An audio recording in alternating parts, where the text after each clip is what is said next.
What was it like then doing a video shoot and then doing all the promotional stuff? Because being an artist in a studio is one thing, but now you have to go promote yourself.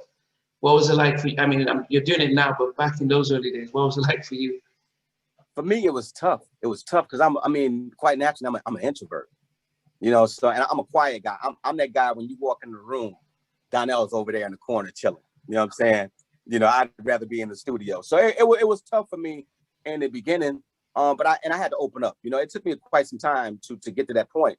But in the beginning, man, I was real sheltered. And it was tough because I wasn't used to being around a lot of people. You know, most of the people I'm around, I know them. I know their mannerisms. I know how they behave. So, I mean, for me to be in a crowded room, I kind of got some anxiety about that, you know. So, but I love the opportunity, man. My first video, we had to shoot that In the Hood video like twice.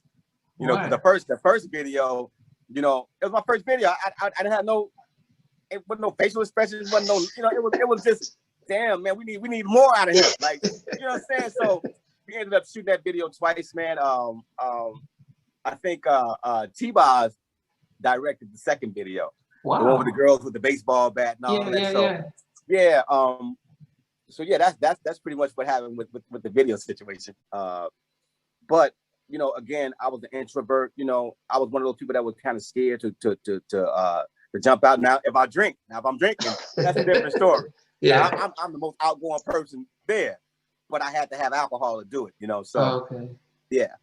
You know, somebody did ask about where you go when you're writing songs, but then there's a point that I knew that you had to take a time off to meditate. Well, you know, what was the reasons behind that, and where exactly did you get to go? I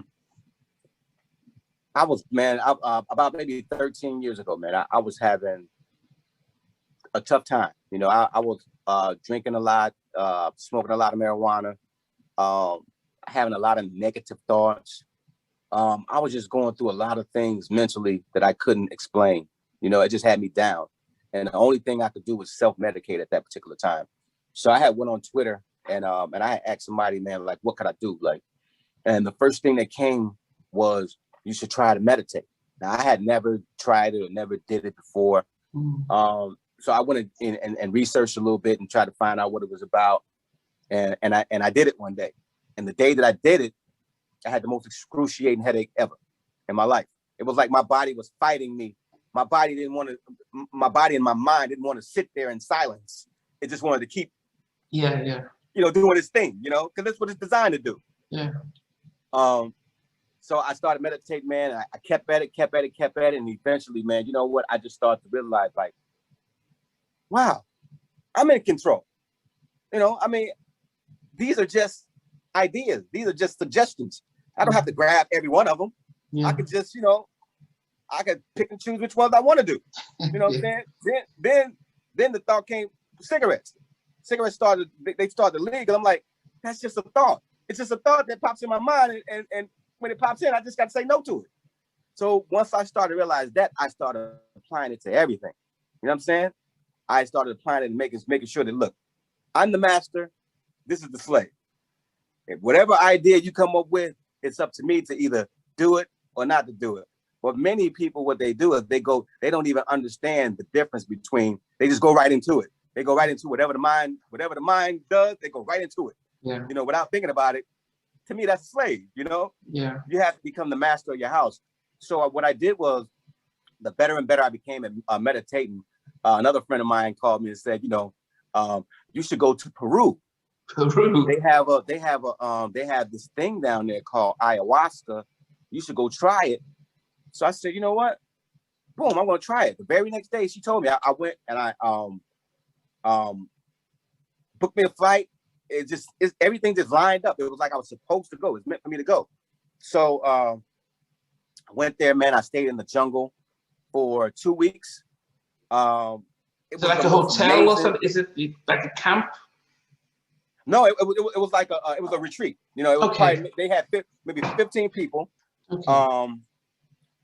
Were there, and we all stayed in different places. You know, so I was back in the back a little bit more, back in the jungle part, and we all came to meet up late at night, to discuss and take ayahuasca and things like that. But it was the best experience I've had in my life because I had never traveled by myself. I was going to a foreign place. I didn't know the language. I jumped off the plane with a sign saying, take me here. They could have took me anywhere and killed me. So that was the first time in my life that I had to really, really use my faith. Wow. And it showed me that, faith is all we got.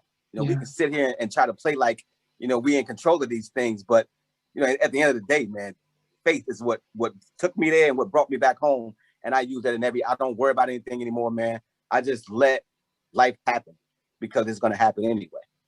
Did your family and friends notice a difference after you returned? Yeah, man. Yeah. I mean, again, man, I was an asshole for a couple of years, you know what I'm saying? Because of my alcoholism, because of, so when I started to meditate, people started to see a change in me already because I started, a lot about me was becoming different. Now, a lot of people didn't like the change either because while I was drinking and doing all those things, I was also giving a lot of money away and funding a lot of things that I shouldn't have been funding. So as I'm getting better, the people that were taking advantage of me, they didn't want to see a change. Wow. But the people that loved me were very happy and in my corner and was like, yo, man, just keep doing what you're doing. Wow. And I'm happy I am where I am right now, and the stage of my life that I am right now. Because I know that, in order to become a better person, that we got to fix self first. Yeah, as I said, I'm a therapist, CBT, so you get these negative automatic thoughts that come in. It's like going into a bank and the thought comes, can you rob this? And somebody who has anxiety would think, oh, I'm going to rob the place, and they won't go into a bank again. Right. And you have to realize that the thoughts are going to come, but you can control the thoughts. Yep. And you know what? And another thing that people don't realize is that it's what you pay attention to. You have to pay, stop paying attention to those type of thoughts. Because you know what? I'm not gonna. Yeah. So I think that a lot of people don't understand that again, it's what you pay attention to. And you just gotta. I just can't wait for people to start waking up and understanding, man, that who they are inside and what's available to them. If they just change their life. I think a lot of us are just we're sleepwalking, and we need to understand where the power lies.